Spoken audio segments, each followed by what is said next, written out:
다른 부분에서 감축이 일어나거나 이러기 때문에 이제 그런 거를 저희가 중첩되더라도 다 받게.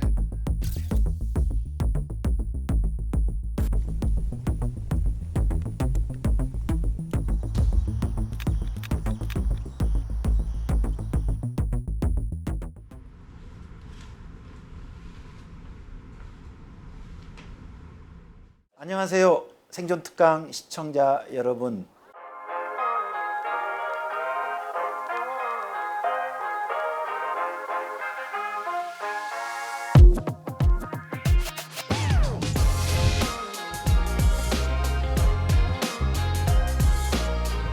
우리나라 국민연금에 대한 불신이 생기는 이유 중에 하나가 이게 너무 빈약하다. 용돈연금이다. 사실 그래서 이게 의무 가입이 문제라기보다는 국민연금 제도가 너무 불안정한 거. 그럼 어떻게 해야 되겠어요? 연금은 지급해야 되고요. 또 국채를 발행해야 되겠죠. 이게 빛이거든요. 계속 후세대한테 더 높은 보험료를 넘기고 더 높은 부채를 넘기면 과연 후세대가 계속 그걸로 수용할 수 있을까요?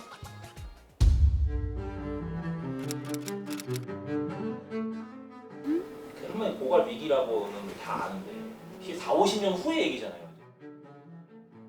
김대중 정부 때 국민연금 건강검진 제도를 도입했어요. 내용은 뭐냐 하면 지금 시점부터 70년 동안의 재정을 진단하라는 거예요. 사실 요즘요 정부가 내년도 세금도 경제 성적을도 알아맞히지 못해요. 그래서 많은 시민들께서 이 70년 재정 계산이 믿을 수 있을까라는 의문을 가지시는데 사실 이거는 미래에 우리 세상이 어떻게 될까라고 예측하는 이런 미래 가구는 전혀 다른 거예요.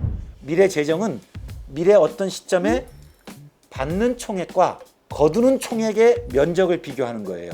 그래서 면적이 비슷하면 미래 재정이 안정되네, 걱정 없다. 그 면적 차이가 크면 걱정이네, 지금부터 조치가 필요하다, 이 판단을 하는 거거든요. 그런데 국민연금의 미래 면적, 지출 면적은 뭐예요? 받는 거잖아요. 그 받는 것의 계산 기준이 소득 대체율이거든요. 40%. 그 소득 대체율이 가입자 소득의 40%예요. 잠깐만 기억하세요. 여기를. 수입은 보험료 수입이잖아요.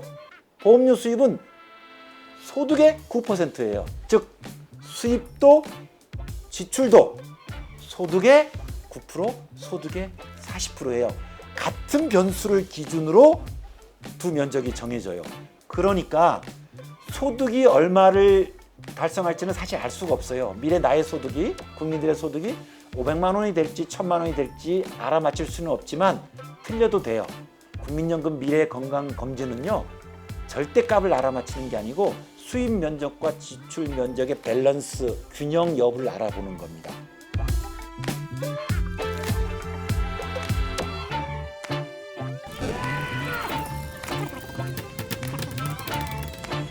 (2055년에) 기금이 소진되는 거죠. 따라서 2055년까지는 지급에 문제 없습니다. 그러면 2055년부터는 어떻게 될 거야? 하필 2055년이요. 지금 1990년생 청년이 65세가 되는 해가 2055년이에요. 그러니까 1999년생은 이렇게 생각할 수 있어요. 하필 내가 65세가 돼서 국민연금 받을 시점에 딱 기금이 소진되었어요. 우리나라 보험료율이 너무 낮으니까 당시 국고 부담을 너무 가중시키지 않기 위해서는 지금부터 보험료가 책임지는 몫을 좀 키워야 돼요. 그래서 미래에도 순조롭게 지급될 수 있도록 지금부터 어떤 조치가 필요합니다.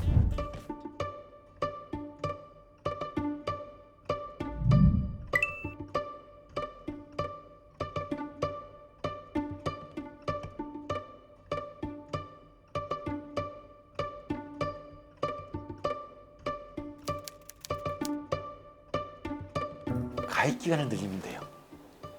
어떻게 늘릴까? 노동시장과 무관하게 계속 가입하지 못하시는 분들이 많아요.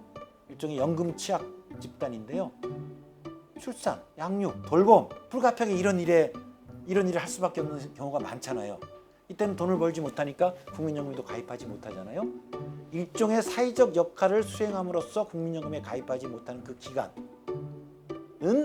국가가 그냥 가입 기간으로 쳐주는 겁니다. 이거를 연금 크레딧이라고 해요. 출산 크레딧, 양육 크레딧, 보육 크레딧, 실업 크레딧처럼. 예를 들면 독일은요, 아이 하나가 있으면 무조건 3년을 가입 기간으로 쳐줍니다. 2명이면 6년이 되겠죠. 이런 식으로 연금 크레딧을 대폭 확대하고요. 당연히 여기는 국고가 들어가야 될 겁니다. 그래서 연금 크레딧을 통해서 연금 취약 집단들의 가입 기간을 늘려주는 것. 그런데 이것만으로도 충분치 않아요. 그 다음은 뭐냐? 사실 이게 더 중요해요. 노소득 보장의 시야를 국민연금으로 한정하면 안 돼요. 이제는 의무연금이 국민연금만 있는 게 아닙니다. 기초연금도 있고요. 퇴직연금도 있어요. 이제는 연금 삼총사 시대예요. 근데 자꾸 국민연금만 갖고 노소득 보장을 해결하려다 보니까 그 안에서 답 찾기가 어려운 거거든요. 어떻게? 지금 기초연금 33만 원 주는 기초연금이 있습니다. 기초연금을 더 발전시켜야죠. 퇴직연금의 보험료 수입이 이제는 국민연금보다도 더 많아요. 결코 작은 제도가 아닙니다. 기초연금 2023년 전체 급여 지출이 23조예요. 기초연금 결코 작은 제도가 아닙니다. 기초연금 거의 국민연금에 육박하는 규모의 제도이고, 퇴직연금은 국민연금 이상의 보험료 수입을 가진 의무제도예요. 그래서 맨 아래 기초연금, 그 위에 국민연금, 그 위에 퇴직연금, 이 세 가지의 3층 연금체계, 연금 삼총사를 키워야 됩니다.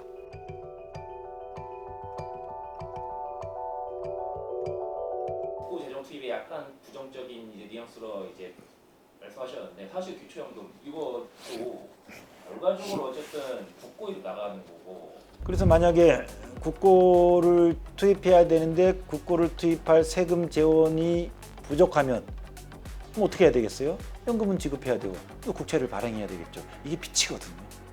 빚을 낸다는 것. 그러면 그해 노인에게 빚을 낸다는 건 그것이 계속 뒷세대한테 짐과 부담으로 넘어가는 거죠. 국고 지원 자체의 부정적인 건 아닙니다. 국고 지원은 무척 중요하고 공적연금에서 반드시 필요합니다. 국고는 어디로 들어가야 되는가? 기초연금으로 들어가야 됩니다. 기초연금이 노인 빈곤 대응에 굉장히 효과적인 제도이거든요. 그리고 기초연금의 재원은 세금일 수밖에 없어요. 또 국고는 어디로 들어가야 되느냐? 연금 크레딧, 보험료 지원처럼 연금의 취약계층들을 위해서 들어가야 됩니다. 이걸 위한 국고 지원은 환영입니다. 어떤 국고 지원이 문제냐? 가입자들이 보험료를 덜 내서 생긴 그 펑크를 국고로 메꾸는 거예요. 어떤 국고 투입이냐가 중요하고, 기초연금, 연금 크레딧, 보험료 지원, 국고 지원 괜찮습니다.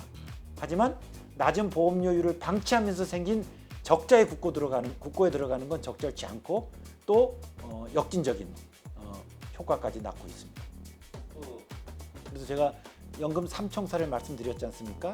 국민연금은 가입 기간을 늘려주는 지원에 집중하고요. 기초연금도 바꿔야 돼요. 현행 기초연금을 그대로 가자는 건 아닙니다. 현행 기초연금은 지금 모든 노인한테 다 드리는 게 아니에요. 70% 노인에게 올해 33만 5천 원을 거의 정액으로 드리고 있어요. 저는 정액으로 지급하는 게 적절한가 의문을 가지고 있습니다. 왜냐하면 노인마다 경제적 상태가 다 다르잖아요. 그래서 진짜 아무것도 없으신 어르신에게는 좀 더 많이 드리고, 그러지 않은 분들에겐 좀 적게 드리는 누진적인 차등 급여의 방식으로 지금의 정액 기초연금을 바꿔야 된다고 생각합니다. 그 차등 누진 지원의 방식을 최저보장 소득이라고 부르거든요. 정액형의 기초연금을 누진적인 최저보장 소득으로 전환하는 개혁이 기초연금에서는 필요합니다. 그러면 훨씬 더 노인 빈곤에 대응하는 효과, 정책 효과가 커질 것으로 기대합니다.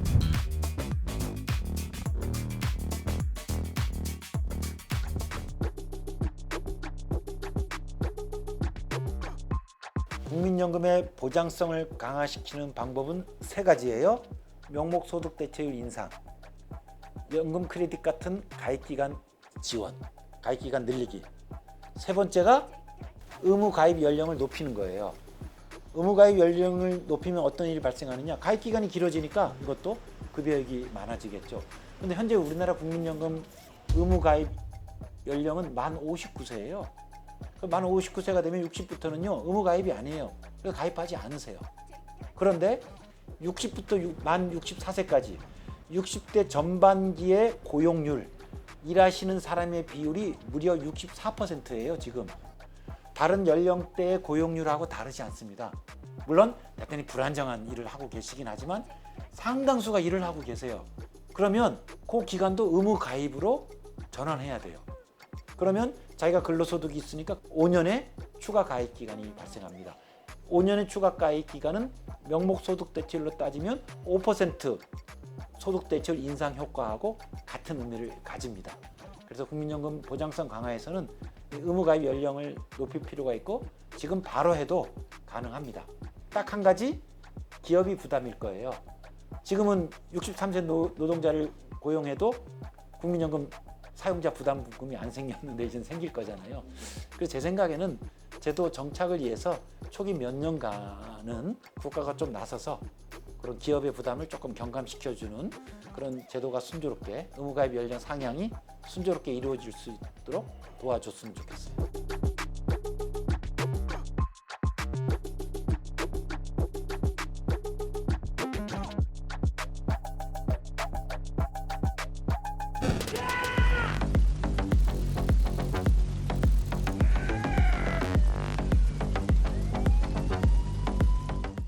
제일 중요한 주체는 국가라고 생각해요. 왜냐하면 연금 개혁의 책임자이거든요.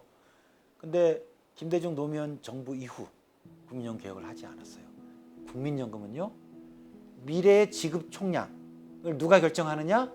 미래 아이들이 아니고 지금 우리가 결정합니다. 우리가 40%로 정했잖아요. 40% 지금 받는 게 아닙니다. 계속 제 계좌로만 있다가 30년, 40년 후에 제가 받는 급여 총량을 제가 정한 거예요. 우리 현 세대가 정한 겁니다. 그리고 수입은 훨씬 적게 내고 있어요. 그러니까 미래의 그 부족분은 미래 아이들 너희가 내라라는 거거든요. 우리가 그런 문제를 초래하고 미래 아이들한테 내라고 감당하라고 얘기할 때 미래 아이들의 동의를 얻기 어렵습니다. 몇 년 전에 한 언론사에서 이런 실험을 해봤어요. 그 서울 대학가 앞에 국민연금 보험료를 10만 원씩 더 내자. 어디다 붙였을까요? 많은 분들이 X라고 붙였어요. 근데 일주일 후에 똑같은 10만 원을 더 내자 앞에 한 문구를 더 집어넣었어요. 우리 미래 아이들을 위하여. 그랬더니 더 많은 사람들이 동그라미를 쳤습니다. 어떤 정보를 갖게 되느냐에 따라 판단도 달라집니다. 국민연금에서의 현 세대의 재정 책임이 무척 중요하고 이 실체를 우리 시민들이 의식할 필요가 있다고 봐요. 저는 그러면 충분히 그 책임하에 우리 시민들이 국민연금의 개혁에 나설 거라고 생각합니다.